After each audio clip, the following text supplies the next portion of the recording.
Pettit takes the mound in Game 5, how much confidence do you have in the young arm at that point? Well, you know, I think we kind of turned the series around. At least you knew we were going home. You know, we had 2 huge wins, but again, that game, in my mind, one of the best game, you know, pressure games, World Series game, best pitch games from both sides. Just an exciting night, and I can still remember getting on the plane that night. It was such a relief because I ended up catching the last ball out in right center field, and the only thing that went through my mind from when I caught that ball till I got on the plane was, what if, you know, Bill Buckner. It's just like you don't want to live these things down, and as a player, it's so much fun when everything goes away as planned. You're getting on a plane, you're going home to New York on the verge of clinching a World Series. And what he didn't share with you is he had a bad hammy, and it was hard for him to play every day, and he was limping, and he found a way to make that catch off of Luis Polonia, and it just showed you the toughness of Paul on a day he did whatever he could to get in that lineup every day. We'll go to Game 6, and Joe, big hit in Game 6.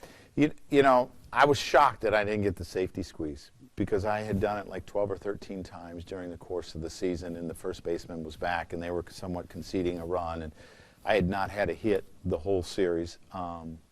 And, you know, it's the one moment in time that I wish I could go back as a player and relive it, because I don't remember it the way everyone else remembers it. I don't remember the noise. I don't remember the stadium shaking. It just happened so fast.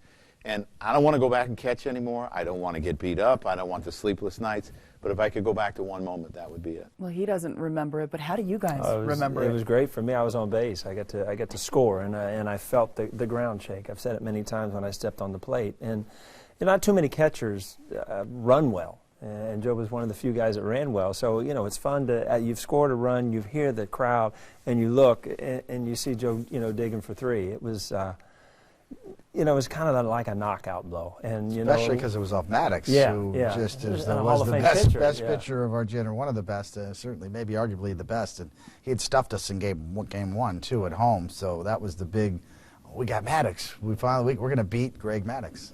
Do you guys still dream about Hayes catching the ball in foul territory? That's one of the images that comes back to my mind. He was like a little kid. And there were like 3 foul balls in that area before he got the 4th one. I mean, it just kept going in the dugout. And you're like, ah! And it was to watch him high step and to see the bat boy down the line high stepping with him, it's an image I'll never forget.